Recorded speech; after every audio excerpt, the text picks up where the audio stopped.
You can keep going. You can keep playing. Yeah. And I legitimately, I'm tuned down a half step now. So All right, I may have to say a couple things. Introduce. Of course. 28. I thought we needed no introduction. God, it's the killer song.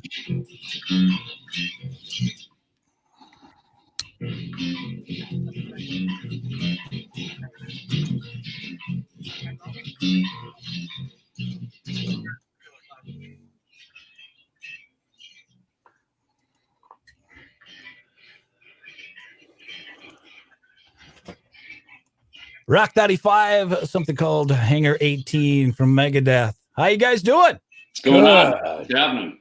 That's you know, kind of kissing the interviewer.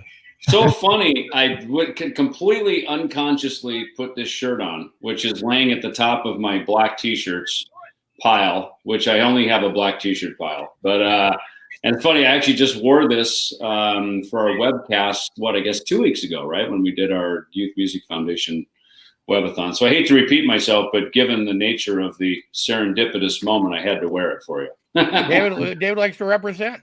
I got it last time we were in Mankato, this along with the Scotcheroo. So I'm going to wear it. Yeah. That's right. I couldn't get those this time, Dave. I tried. Yeah. If you get, I know. I made some last week. About 3 weeks ago, I made proper Scotcheroos. And then last week I made what my mom called the O. Henry bar, which of course is straight out of the Lutheran cookbook that only a good Minnesotan Midwestern would know, right? And an old family recipe. And in fact, when Bumblefoot was on a live chat with us, he goes, "Oh, Henry bar." Like he thinks of the O. Henry bar you buy at the gas station, at the grocery store. It's not that. It's very different things. So it's a very lowbrow homemade Minnesota version. But it was tasty. It was good. It looked good. Well, pleasure to talk with you guys. We're speaking with David Ellefson and Thom Hazaert. How you guys doing? You guys have been busy as heck.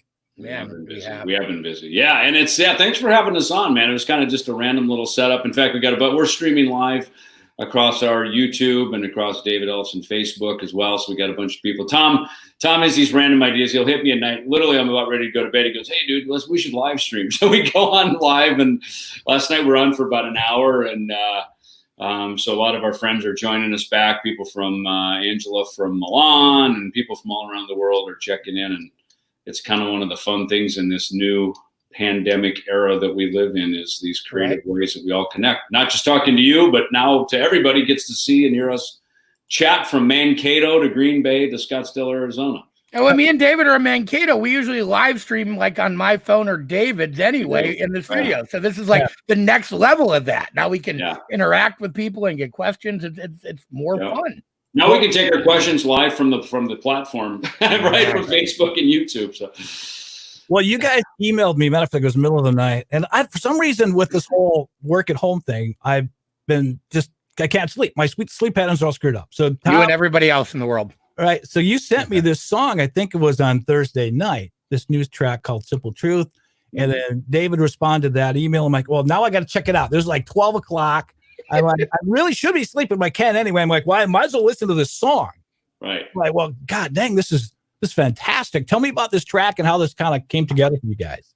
Well, we were over on tour doing an Ellefson solo tour early November, and we were going to rehearse. Our band is from Italy. Andy, our guitar player, Paolo, our drummer, and we had a guitar player, Valerio, who was sitting in with us on that tour. And as we were rehearsing in Milan, and Thom had driving to rehearsal that day. He said, "Hey, we should write a song today at rehearsal." So we got in there.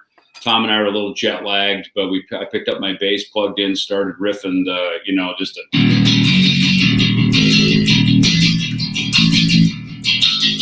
This little kind of Dead Kennedys punk rock bass line fell out of me. Thom started grooving, the band jumped in, and within an hour we had an arrangement, and then Thom put vocals and lyrics. We recorded it on David's phone. Andy took it home, kind of laid it out, sent it to me. I wrote the lyrics, went in, tracked the vocals, and it's so funny because that song actually, up until I wrote the lyrics, was just called the Dead Kennedys song or the DK song. That was actually the working title until I came up with the lyrics and then named it Simple Truth. But yeah, look, the song came out and it's been getting a lot of love. So it's so cool. Last week, David did a bass playthrough, and we were joking around with some of our friends and kind of challenged them to do bass playthroughs. So Rod Diaz from Suicidal Tendencies, Ricky Bonazza from the Butcher Babies,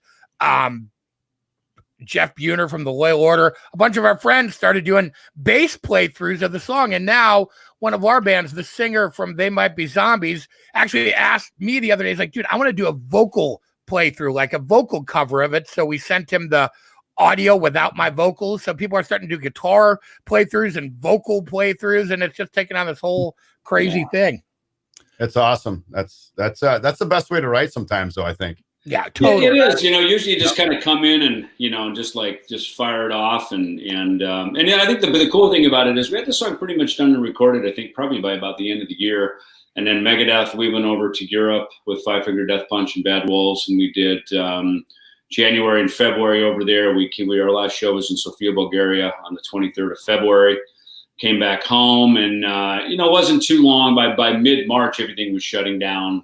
Megadeth, we were supposed to go to do the Hell in Heaven Fest in Mexico City, and we had to pull that back. And it was right, literally at that time, I was at the grocery store getting ready for, the end of the world. And Thom called me, and he said, he goes, man, let's come up with a way that we can start giving free, bass and guitar lessons to these students, because these schools are literally closing every day. They're just closing down around the country, and now, of course, around the world. And back in 2018, we'd started the David Ellefson Youth Music Foundation. Thom and with our friend Donnie Schoenrock at Cat's Hog Heaven there on 2nd Avenue in Jackson. He owns a wonderful barbecue restaurant there, and they put together with the mayor of Jackson the official David Ellefson Day, which was very kind of them. And that was when we launched the David Ellefson Youth Music Foundation, and we did our first little charitable event there in Jackson. Some of our partners with Fender, Jackson Guitars, and Samson Harkey kindly gifted some products and some instruments and stuff to the Jackson public school system. And so when Thom brought up the idea of doing this in March, we quickly just called on a bunch of our rock star buddies, like Chris Cale from Five Finger Death Punch, Ron Bumblefoot from Guns N' Roses, of course, some current and former Megadeth members, and got everybody involved. Then they kindly donated a couple of free lessons, some of their time to giving these lessons.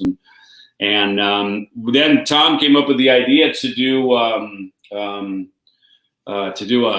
webathon. So, for those of us who are a little older that used to grow up like I did in Minnesota watching the Jerry Lewis telethon on TV as kids. So we did a webathon, and we did it as a fundraiser for our foundation.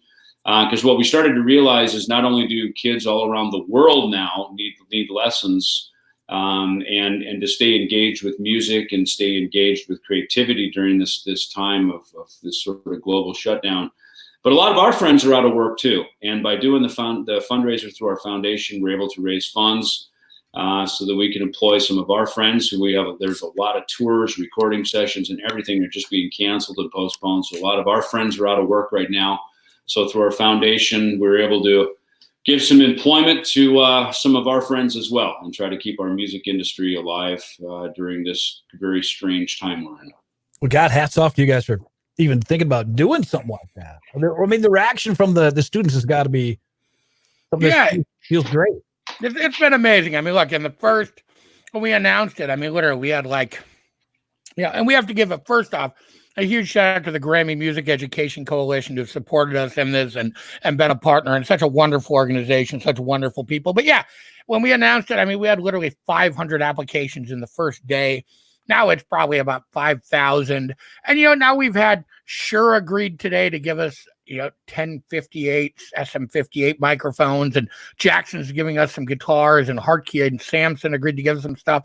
So we're actually giving some of these kids some gear and some stuff to kind of work with. And it's been a really rewarding, cool thing to be able to do. And we've had such, Cisco just gave us like a $1 million technology grant for their WebEx technology. And we're basically using WebEx for all the lessons, and they gave us a bunch of their video conferencing terminals, and super, super generous. Everybody's been so great and so supportive, and it's just been so exciting. Have you guys been kind of blown away by some of the talent that's out there with some of these kids?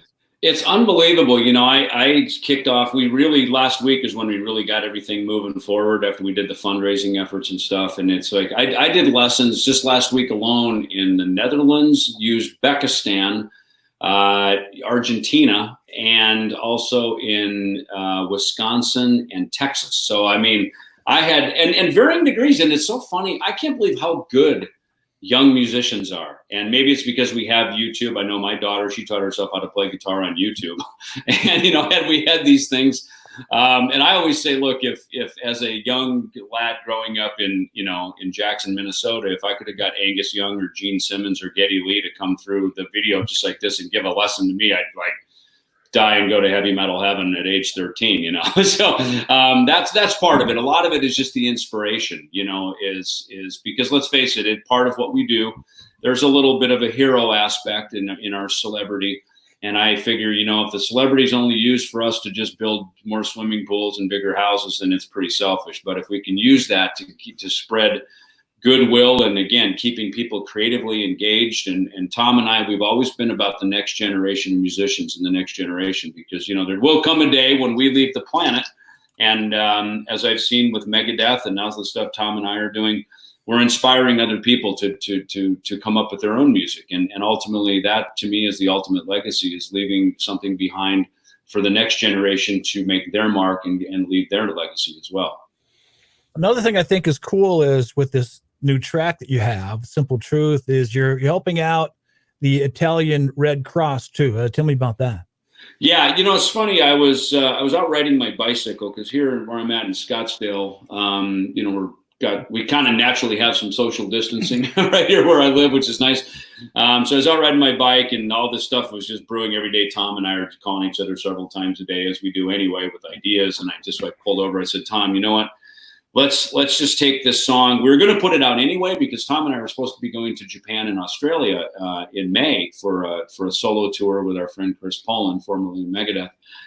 And we knew that was going to have to be rescheduled, which it now is, till early 2021. But I called Thom. I said, man, let's come up with a way that we can just give this song away. I mean, we want to put it out. We're going to be kicking ourselves if we don't put it out. And people aren't really in a buying music sort of, you know, like, hey, look at my new band, check out my new song, dude, kind of mentality, you know. So we discussed it, said, you know, let's just give it away. Thom found the Italian Red Cross. They have a COVID-19 relief effort, and largely because our band, again, is half of our band is from Italy, and they're literally there right now recording it in the middle of all this shit. Yeah. The song was written in Italy. We toured there. We did like 7 or 8 shows there, and obviously we had a great time. The people were so great. They've always been great to David, and that was kind of where it came from. You know, let's give back to Italy. And you know, and we named my son Roman after my wife and I had our 1-year wedding anniversary there on the Euthanasia tour back in 1995. So, and I was just there, you know, with Megadeth and Five Finger Death Punch. We were just there in early February. We were literally about a week of the spread of COVID-19 across Europe. Unfortunately, all of our organizations, we got home safe and we were okay. But I mean, you know, it was literally creeping up right behind us. And yeah, like Thom said, you know, the Italians they're such wonderful people, and they've just been so gracious to me, to our Ellefson solo band, obviously the Megadeth over the years. So just as a way to be able to give back to them, we're donating all the proceeds from that song back to the Italian Red Cross. Hey, Dave, something pretty crazy. I used to live there, actually. I lived in Italy for 3 years. Nice. So I talked to a lot of my friends still live over there, and I talked to them too, and it's definitely hit them pretty hard. So, you know, everything you guys are doing is awesome for that. Yeah, well, yeah, thank you. And you know, they gave us the heads up. You know, I mean, again, we look, it's a global village, right? We're all connected, and I mean, we could see.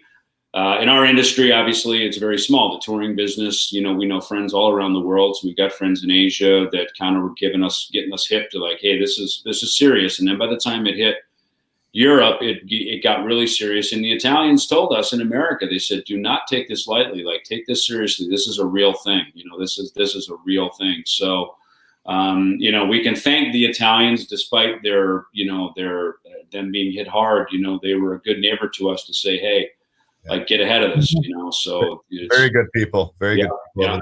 Yeah. So I live in Palau, Sardinia, which is an island right above Sicily. Yeah, right. I lived in Palau, Sardinia for 3 years, and actually played in the band over there too, which was really cool. And the people are just really embracing over there, and just really good people. So I just talked to a couple of them today, actually. So good.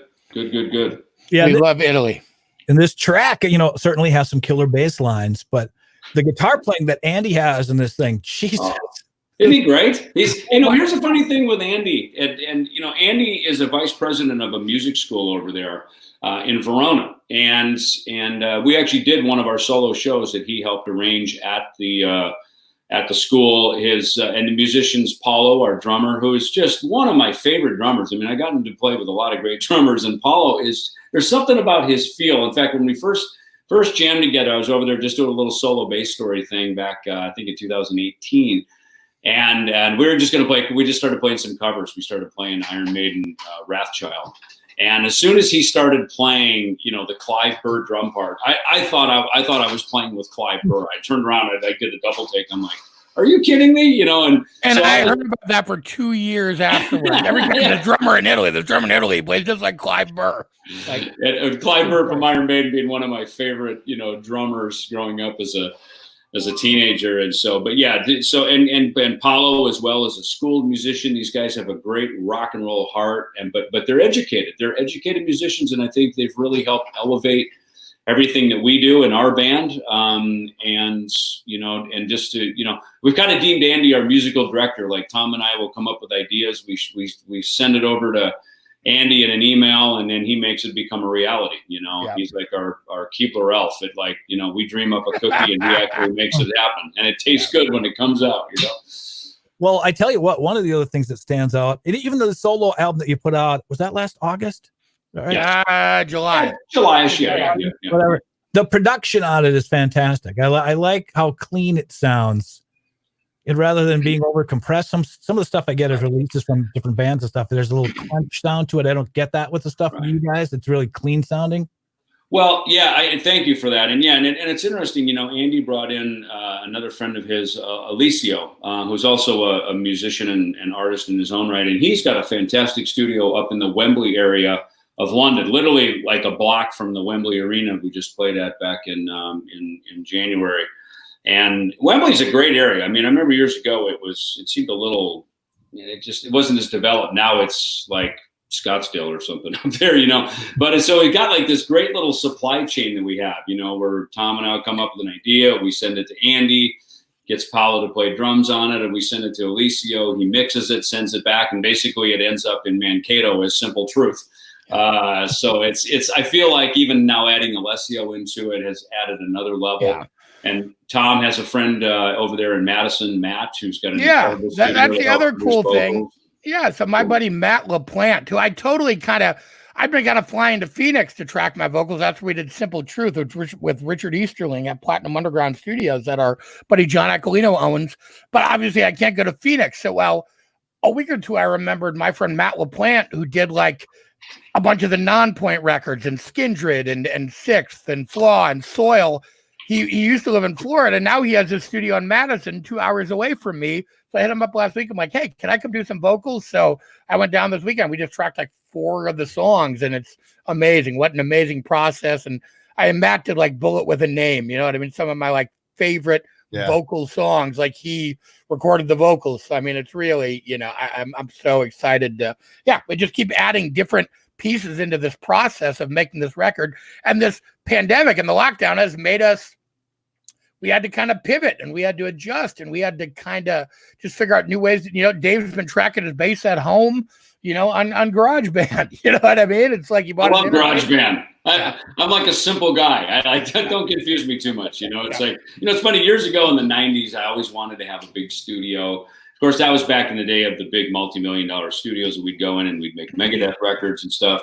And of course, that started to change certainly by the early 2000s as the record industry went through a lot of its changes, and suddenly Pro Tools and this home, or I shouldn't say home recording, but digital audio workstations became more popular. And I always love that with every Apple computer I buy, there's basically a built-in recording device, and look, ultimately the ideas are in your head and the tone is in your hands. And as long as you can get it recorded digitally, you can send files around. I don't like creating things virtually. I like there to be a human element and a human connection, because I think ultimately that's what you're recording. You're recording the human element.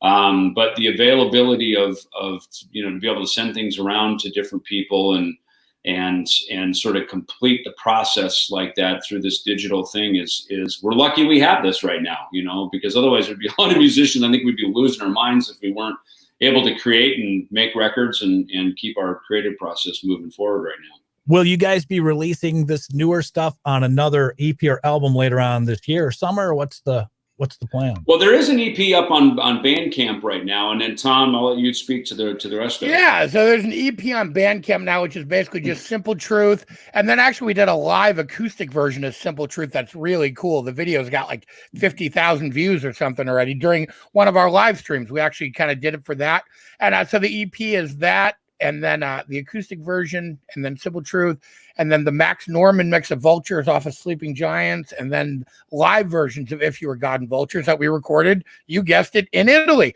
And so we're planning right now. We're going to put out a couple more singles, I think. We did a couple really cool covers that we're probably going to release. And then we're talking about like October, putting the record out. You know what I mean? So that's kind of been our tentative plan. Sometime probably in October, the final full-on Ellefson record will be released, hopefully. Well, I love the sounds of that. What about Megadeth? What's happening in the Megadeth camp then, David? Yeah, well, we were originally going to be in Nashville end of March. Me and Dirk were going to be cutting bass and drum tracks to these songs. Of course, when everything started shutting down, that prohibited that from happening. In fact, but we are now scheduling that probably in about a month or so. We're going to try to be together. Obviously, all things permitting, but that is the plan, so we can get the tracks recorded. And everything's written, so we're ready to go. We're excited and to get that going. We've got the Megadeth Lamb of God tour. There's 2 legs of that. There's the June-July leg coming up, and in our mind everything is a go until it isn't. So as of today everything is a go, but we'll look, obviously we're taking this stuff week by week to see how that's going to play out. And there's a second leg of that in October, November, and again, it's a go until it's not. So, and I'm sure whatever happens, we'll figure it out. Announcements will be made from Megadeth.com on that front over there. What about some of the bands under your record label? I know with this COVID-19, a lot of ways these guys really make money are doing shows. It's got to be killing some of these guys not to be out in front of their fans right now. I think it's killing everybody. I mean, look, we've kind of pivoted to, honestly, we've been doing a lot more digital stuff. Our band American Terror just released a single. Our band, we have this killer band, They Might Be Zombies, that just put out their record on Combat on Friday. So a bunch of, our friend September Insomnia, I just helped them put out a single. The Loyal Order has their new single out at radio. I got to send that to you, Jeff. It's doing, I don't know if Jody said, but it's doing really great. So again, we've been kind of just focusing more on radio stuff, on digital stuff. It's hard, man. It's killing everybody. I mean, look, I want nothing more than to go to Australia and Japan in 2 weeks. Unfortunately, I can't do that. We've all had to make some sacrifices and make some adjustments to just figure out how to just keep working and keep pushing stuff through and doing new things. Funny enough, I started working for a software company, this company called Imagination Room, and they develop apps. And so I'm working with them on developing some apps. So again, we're all just kind of finding different things to do in this weird downtime space we're all in, So a better question for you guys is Ellefson going to come to Mankato when we can go live, when we can play live? Yes, of course. Yes. In fact, we're in discussions right now. I was, fortunate enough to be inducted into the Iowa Rock and Roll Hall of Fame, and right across the border there from Jackson, down in Spirit Lake, Okoboji area. And so we've been in discussions with them about doing something coming up here like late summer. And possibly even another event in Jackson as well. Those discussions were all moving forward like really great, and then of course the shutdown happened. So as with always, we got to kind of revisit things and see how it's all going to play out. But I had a whole tour being in the middle of the book.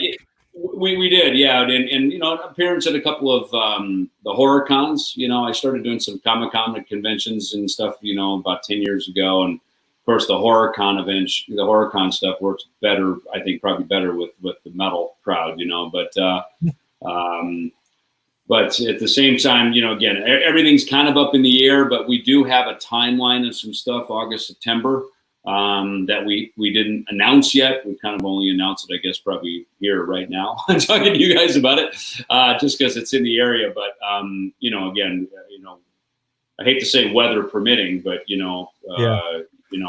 all things, permitting, we'll be able to move that forward, or we'll reschedule it till another time. Well, we can't thank you enough for your time. I'm going to play this track, and we've added the song too, just because I think it's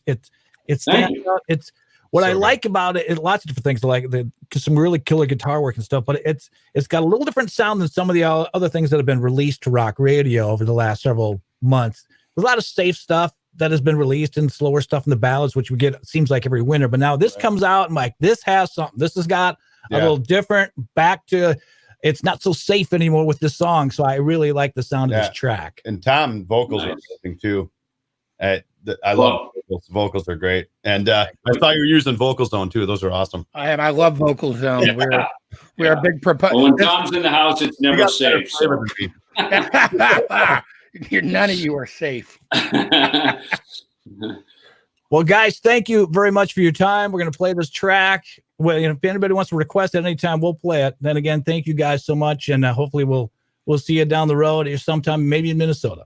All right, thank you guys so much. Appreciate it. Yep. See ya. Bye-bye. Thanks, guys. Let's fire it up. David Ellefson and Simple Truth.